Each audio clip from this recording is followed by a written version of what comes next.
Hello viewers, welcome to Ekam. Today we'll discuss about Article 22 of Indian Constitution, so which is applied for citizens as foreigners also. So what type of rights are conferred under Article 22, and we also have covered Articles till 21A in the previous videos. So if you haven't watched, you can watch in the playlist. Then first let us see into the Article 22. So it is guaranteeing some rights in terms of arrest and detention. So let us understand. Article 22 can be expressed in two forms. One is punitive detention. Detention means when you hold someone or when you detain someone. So then we also have another detention, that is preventive detention.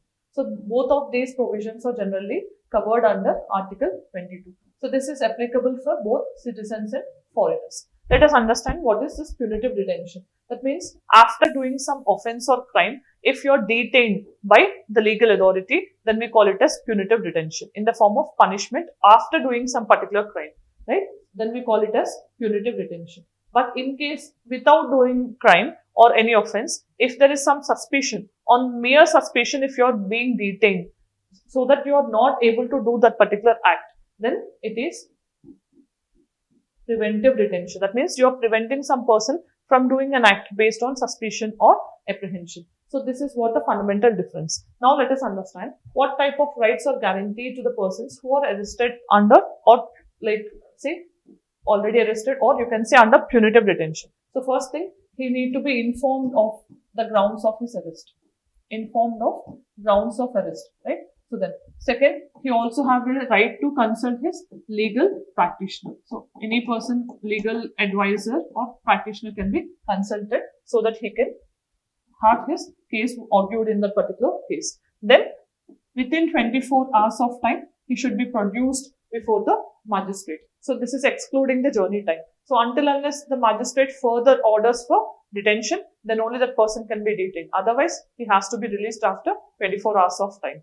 So these are the rights generally available. Then what type of rights are available here also? Almost the same type of rights, right? So but in case of preventive detention, so in case of the grounds on which he was arrested is something related to national security, defense and other things, it need not be informed. But in other situations, it also has to be informed, need to be informed of his grounds of arrest, right? So again, 24 hours of time is the thing which has to be actually produced before the magistrate, and legal consultation also can be done. So these are the main things which are covered. Apart from this, so maximum he can be detained for 3 months of time. So within 3 months, he, like in case if the board so generally advises that he has to be detained for long, then it can be. Otherwise, in 3 months of time, if there is no further order, then he has to be released. Then what is the most important aspect is, in preventive detention, we have to understand two types of laws can be made. That means based on defense, security, these type of things. Who can make a law? It is the central government who can make a law. Center can make, that means Parliament has the power to make law with respect to preventive detention on these subjects. But other than these subjects, any other matters can be enacted even with the state legislatures and Parliament also.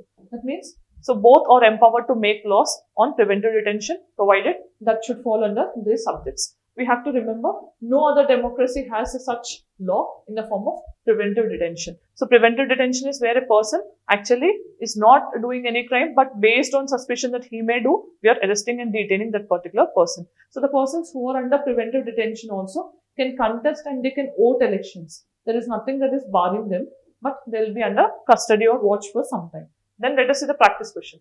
Article 22 provides protection to which of the following individuals? Only Indian citizens, only individuals accused of crimes, individuals arrested under preventive detention, both citizens and non-citizens arrested under ordinary law. Among this, which you feel is the right one, let me know in the comment section. Then we have discussed about Article 22 of Indian Constitution. So what type of detentions are there? What type of rights that persons who are detained will enjoy? And we also have seen the primary differentiation between punitive and preventive detention. So this is all with respect to today's video. If you like the video and found informative, let me know in the comment section. Thanks for joining. All the very best.